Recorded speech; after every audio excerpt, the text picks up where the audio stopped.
Hi there, this is your host Amin Sani. Welcome to our today's podcast. Today we have a new guest. My guest today is Hisham Green. He started his experience on 2000. He had accumulated about 22 years experience. He's a financial services expert. He started his experience in banking. He accumulated different expertise in terms of knowledge. So he had an expertise in the audit, due diligence, financial services. He has also a huge expertise in regulation aspect of the financial services. So we'll start to have with him a talk, share with us his journey, his story, and his expertise. And as I said, usually, hopefully, you get inspired. Everyone, thank you for this invitation. It's a real pleasure to talk to you today about my experience. So, I started my career in 2000. I worked for an international bank here in Morocco. At the time, my first challenge was to understand banking. I have to understand banking in the diversity of the banker at the time. I mean about the IAS implementation in 2000, the ratio McDonough, but also I speak about all the changes that occurred in the Moroccan market, especially the financial reform, the successive financial reform that started in 1990 and finished almost about 10 years later, about the 2000. I had the opportunity at this time to be one of the youngest people to join the bank and have the opportunity and the honor to work with people that have 30 plus years of experience. It was a wonderful exchange because with those guys, I've been able to interact in a more enriching way. Those guys have been so kind that they taught me what is banking today at this point, and how banks works in very, very, very much details. And I would be very thankful. I am actually very thankful for them for all their generosity that allows me to understand this very technical business. Starting my career at 2000, I was one of you, as you experienced the so-called the bug of 2000, in which everyone predicted the Armageddon, but after that nobody. So here comes the story that why I became so passionate about IT. It means that in 2000, in the banking in general, we discovered that the IT became very pivotal aspect of the business, and so on. The importance that we're given to the IT, to the revamping of IT solution was very high at this point. I'm speaking about 2000. After 6 years, I decided to join a consultancy firm. The main objective is to discover other experience. So I have the opportunity to work with several clients, banks in general, and we worked specifically on operational efficiency. We worked also in process improvement, but also we worked in the implementation of state-of-the-art technologies. But the difference between 2000, where I started, and 2006 is the fact that internet at this time was become no longer a myth, but a reality on the field, and this changed somehow how we do business at that time. Out of a personal challenge after 2 years in consultancy, I decided to join financial institution was actually a market infrastructure.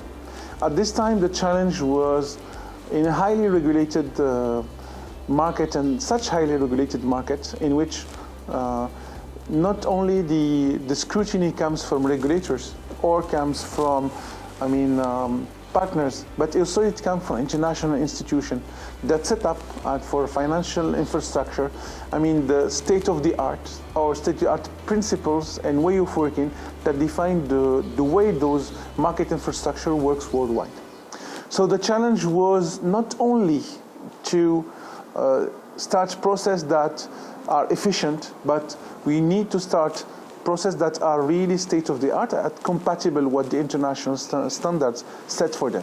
In a market infrastructure business, the most important thing is not only compliance, the way, which means that define the way you are doing things, but you have to actually ensure that at any circumstances, the continuity of your service, which means that by design, resilience is an imperative.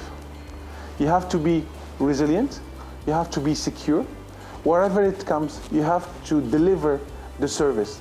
That comes what we call now, what now is calling the critical financial infrastructure, which is very important subject on, very important matters on how global financial system works. Those institutions are like the cornerstones that define all the flows, the financial flows that goes from country to another. I worked for, worked 14 years for market infrastructure. So my jobs ranged from operations to compliance to risk management to audit to transformation to business development. It was such a rich experience in which I have somehow come to make the whole tour, in fact, of all the aspects of an institution like this. Very interesting. We had a lot of challenges at this time, ranging from the first one was to implement the an IT solution that have been made outside Morocco. So it was the first challenge for the company itself to work with an institution, with actually a supplier that was at the time back in India, using English as language of communication. It was also very challenging because we have to not only do things in the way we feel it is correct, but we have to, in somehow, as a market infrastructure, as a critical market infrastructure, to do things as stated, in the international standard, which means it's a really challenging environment in which you have to keep it always high. The resilience, the aspect of IT securities is there is no compromise, in fact, on that. We have to deliver.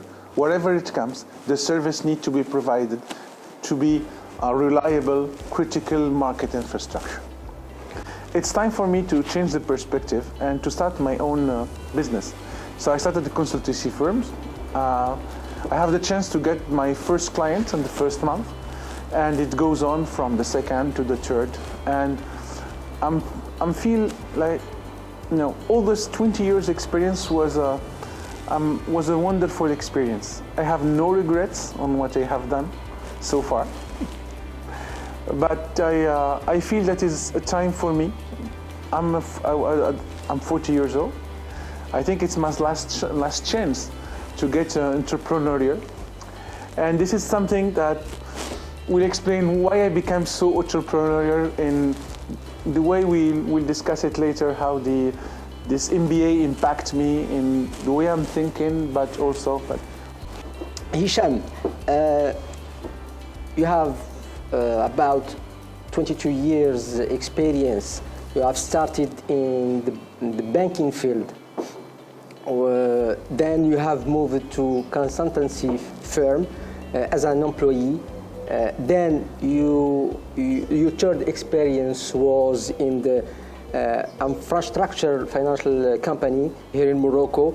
You spent about 14 years in this company. I guess you have learned a lot from this journey, but I guess that you have faced many challenges in your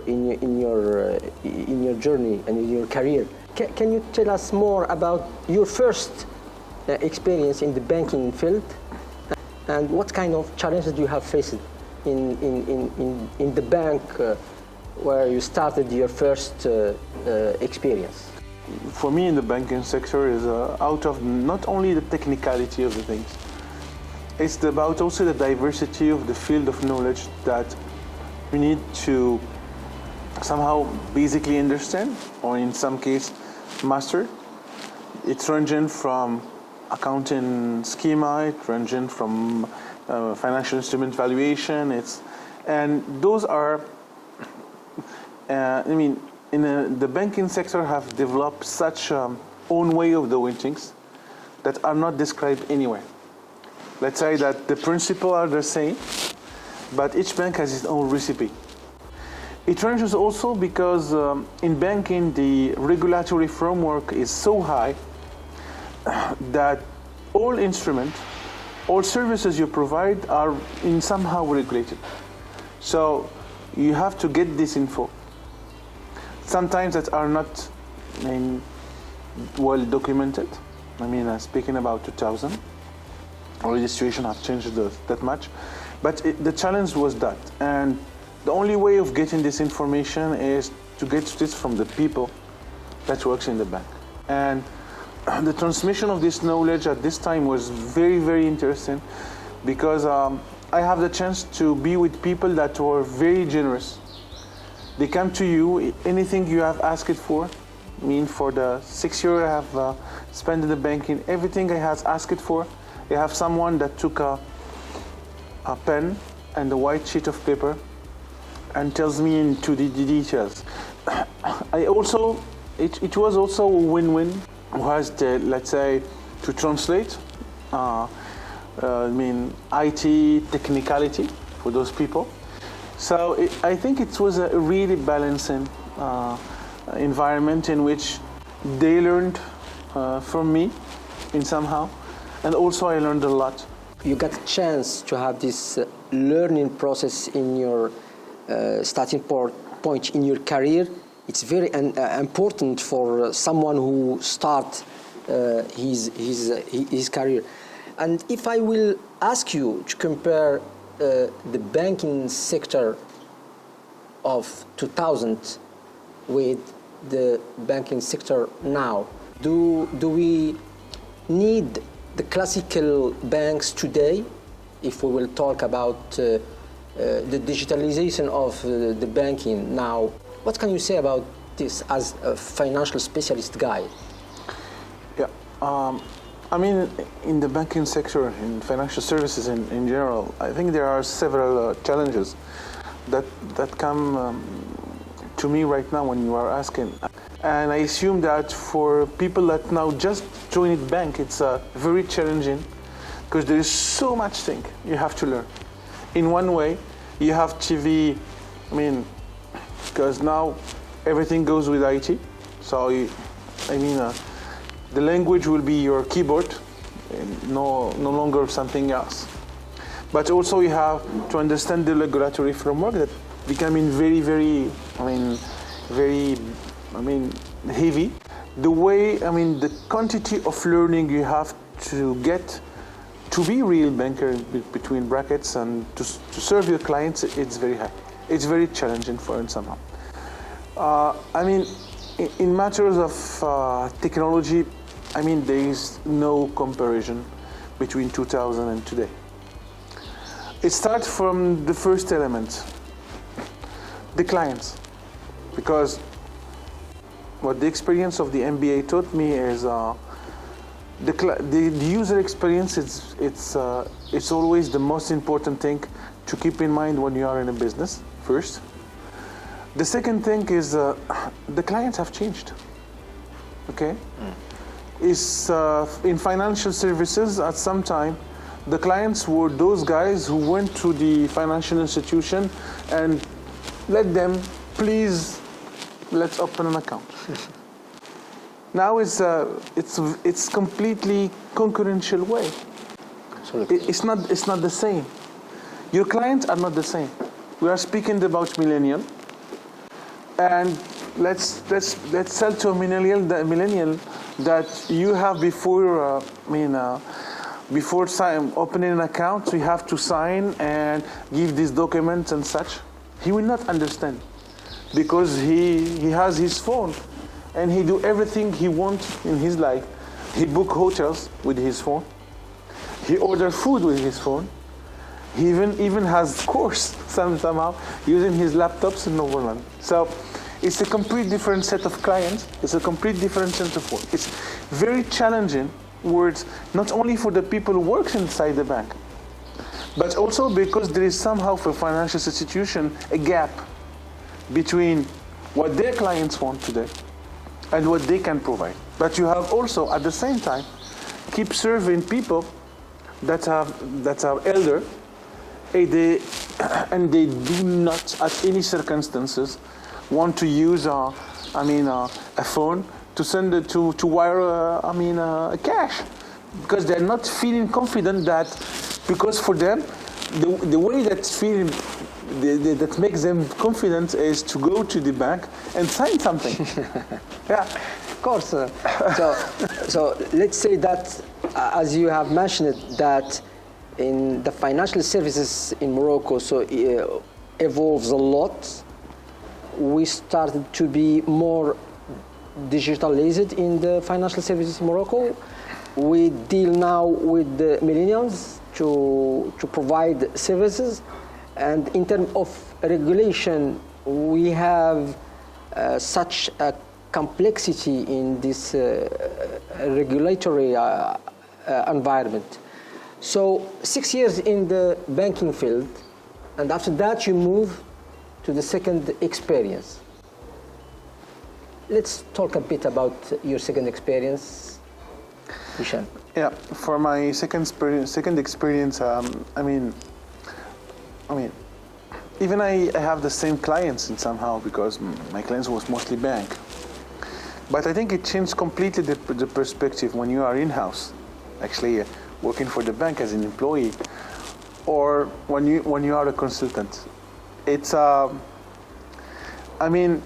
you took things in a very complete set of mindset. You have to deliver, because you have to deliver, but it's always the same in banking. But you have to deliver in a more specific constraint of time. And you have to be accurate to deliver, and somehow to understand in a very quick mode a context that in somehow you don't know for the last, you have been exposed in 2 weeks or 1 week. It really challenges me that you need to go fast, you need to be very accurate, and you need also to deliver value to your customer, because at somehow when you come with the consultants, is you have to bring something with you on the table for the clients. Otherwise, it will be not interesting for the clients to hire you on this. I have learned a lot. Okay, but the 6 years, it helps me a lot getting into this business, because I come with a background. I come in a way that I understand the business, and the only things I need is tell me what is specific, because I know how the business works in general.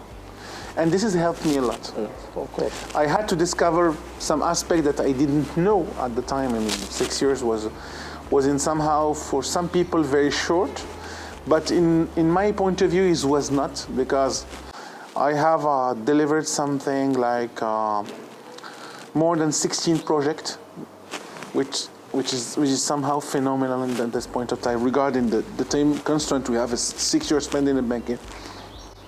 2 years also, I've been able to range from several activities, and this is how I come actually to securities. So you have seen the financial services from inside, and you have seen the financial services from outside.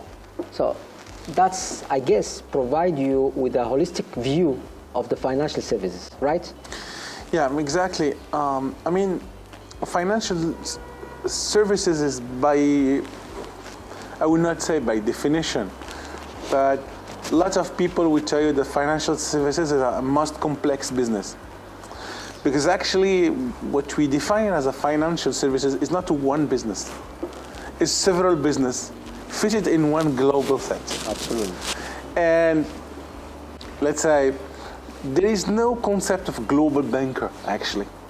There is some people that are in what you call the retail banking. Some are in financial, services. Some others. So banking is a very, very big word, actually.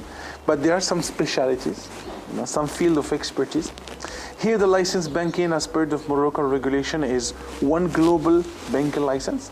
In other jurisdictions, we have different banking license that can be segregated if retail, I mean financial, I mean financing and investment banker and so on. And this is what comes the very challenging environment for the people now that join the bank sectors. Okay, so this was the second pillar of your journey. The first one, you started in the banking.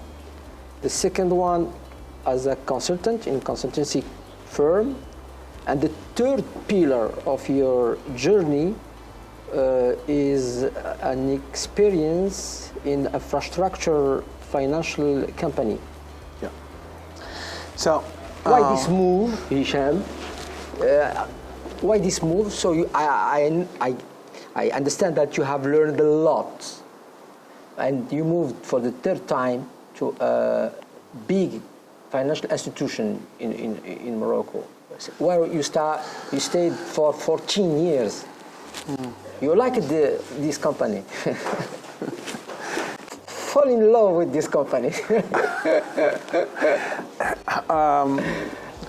There is something I mean, when you spend 20 years in one sector, you at the end of the day, you're becoming passionate about what you're doing. A financial infrastructure, as any infrastructure in this country, has to work in the world, has to work, I mean, 24/7, whatever it comes. Yeah. So, thinking of things and be innovative and having ideas and thinking of in a way of getting new processes, it's one thing, but execution, it's another thing. So you have mentioned that from hiring people to put in place processes and procedures. Did you get some issues to putting in place those processes? In my career, I mean, let's say, the most easiest things was about technicality, and the most challenging aspect was being a manager and deal with the people, because wherever you have someone, it comes as a whole set. And you need to consider, because whatever you do in business, the success stays in one line, in one sentence: people first. You have to bear in mind the imperative of business, of delivering, the result, but you have humans, okay, that sometimes are in a good mood, sometimes in a bad mood, and you have to, let's say, navigate between those people, those personality, those aspiration, and come to find something that bears them in common. You have also to manage people that comes from different backgrounds, different experience, what comes positive or negative from those experience. But sometimes you have at the same office or the same desk someone that has a millennial and someone that have 20 or 30 or even more years old. What was your secret sauce to keeping people engaged in your team? Actually, there is no secret sauce. Each person is specific. You have to engage with everyone to know what are the drivers for this person. Everyone has different aspiration. Everyone has different state of way of doing things. And I think the most important thing is to know your people, is to know what they motivate them more. But the most important thing is to respect what their people, their diversity, their point of view. Because the starting point is, if you do not respect people, nothing will work. Can we move to the entrepreneurship, Hisham? Yeah. I want just to conclude on that this 40 years of experience, let me understand something very important. As a manager, you have to indulge yourself and to keep trying. You are not perfect, and you have to understand it well. but you are on a way on progress. You have to put yourself, to force yourself to be in a way that you will become day on day. I had make mistakes, so many mistakes, but I learned a lot from the mistakes. And this is something we forget because we put ourselves as a manager in a, let's say, in a separate state. And at the end of the day, you feel that you are human. And if you are considering the nature and the personal aspect of each person you have in front of you, you have also to consider yourself. And this journey starts also about something is, okay, we are coming out of technicality, and sometimes the big expert you are have to be very humble to be a real manager. A question. Yes. What is the most important things that a manager should master? As a manager, it's very situational. Sometimes you need to be on details. Sometimes you need to be on a helicopter point of view.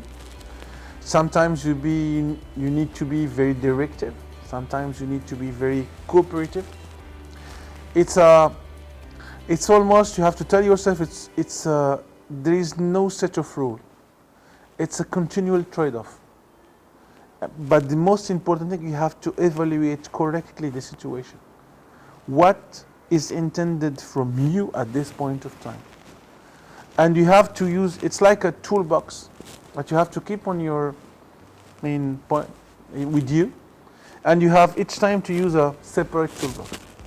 Not for dealing with people, but also for dealing with situations. Good point. You put your finger on things that are the most important. So you accumulated the hard skills and soft skills by being a manager. That keep you inspired to launch your business. Yeah. And so you get this idea to be an entrepreneur. Yeah. I mean, why this shift and this inspiration to be an entrepreneur? It's not riskier for you? I mean, life is risky anyway. So, and you know, we keep ourselves. I mean, probably my generation will be thinking the same of me. New generation will probably have different point of view, but in fact, being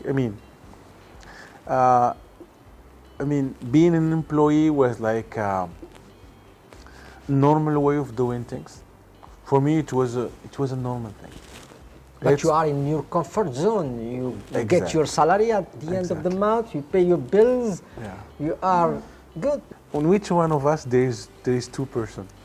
There is one rational that will take every decision in a way, and there is somehow something we try because we are educated in such way we bury on several things.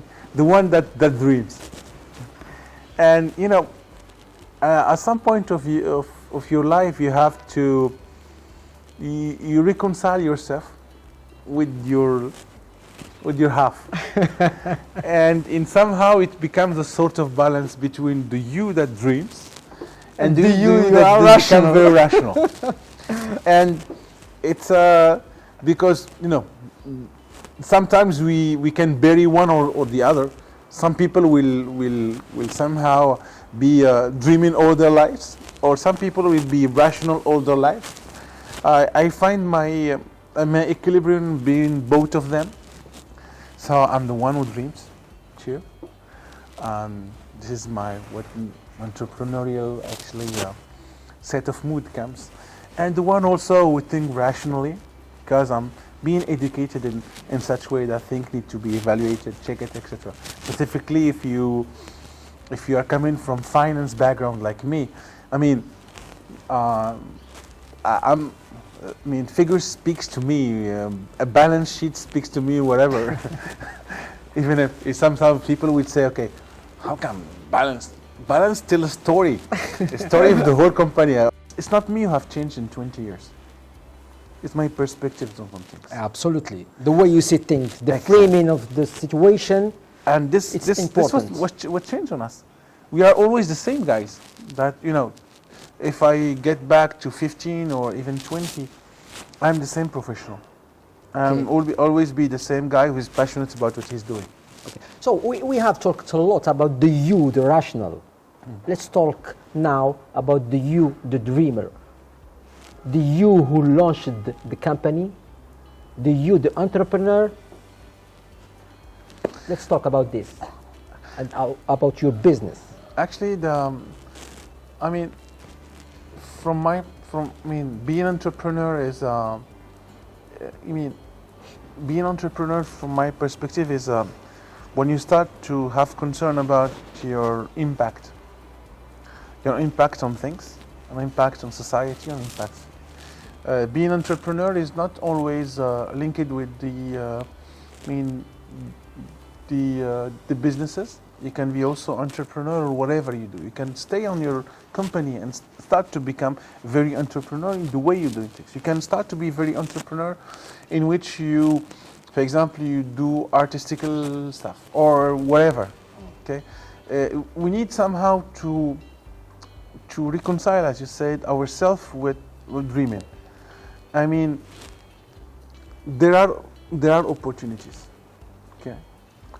The only things you have to keep in mind that sometimes to hear your inner voice, that sometimes tell you this is the way I should go. And it took me 20 years, plus 20 years, to have the courage, in fact, to feel, let's say, okay, to hear this inner voice. I think it's the only things I would say is do not take like me 20 years to hear your inner voice. If you feel that is the right time, please do it. Absolutely, it's all about timing. Exactly. To be an entrepreneur.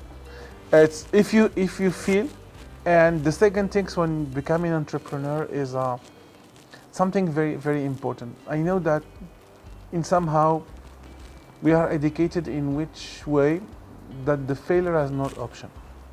Okay? For us, Moroccan, Yeah, exactly. this is the way we think. Exactly. We are wrong. Exactly. And we have to change for those young generation that come, that failure is a learning experience. Absolutely. And this comes with education. We have to, and make understand, even the young people, that when there is no suffering, there will be no learning. This is a fact. It's a matter of science somehow. But also that, being an entrepreneur is not being afraid of, losing something. You need to try, give it a try. If it works, okay. If it not, you will be tomorrow better than you were last day. Yes, maybe it could be interesting if we put in place entrepreneurship courses from the primary school. We can do it, so we can educate our generation of entrepreneurship mindset. So it will become easy for them to take risk. I have actually the chance in recent year to teach entrepreneurship into students in the college students. In fact, I was really amazed. Okay, how Moroccan are very talented people. Really, I'm not speaking about because I am Moroccan. I'm speaking because this is something I'm seeing. We have a wonderful generation that can do a lot for this country. But I think we need to stop telling them that you are not good enough to do things. Morocco has been and will be always an exception. An exception not in a way we think, because, but in in the way we do things. We almost do all think differently from our neighbors. There is always a specificity in each thing we do, and there is something I want to insist on it is we need to be proud. I think we are not proud enough of our country, of being a Moroccan in 2022. But it's our role to communicate about what you are saying. We have brilliant people in Morocco. We have a huge talent pool in Morocco. So we have to keep these positive vibes within the youngest and the millennials the most as we can. So that will let me ask you a question about how do you see Moroccan economy? Actually, I think we know that we are evolving in a crisis environment. We have the pandemic behind us. There is a conflictual geopolitical environment. The energy of the price of the energy are rising day after day. The low-income class in Morocco, let's say that they are a bit suffering. How do you see Moroccan economy? I think this is something very important to bear in mind. This pandemic had showed us something very, very essential that we need to take into consideration. A lot of people, when the pandemic, they were saying that this is adversity, there will be problem, etc. But at the end of the day, at the end of these 2 years, we have winners on this pandemic. We have countries. In Morocco, in particular, we have been able to develop something very, very, very interesting. We have been able to develop industries that have never existed, and from scratch. And the whole thing I'm saying that stop seeing adversity as a barrier. Let's change the perspective and start to seeing it as an opportunity for the future. We have to, humans comes out adversity. We are the product of the evolution. This is what scientifically say. And we have to understand that each situation that will challenge, it's actually an invitation to reinvent ourselves. We have to tell everyone that adversity, issues will come.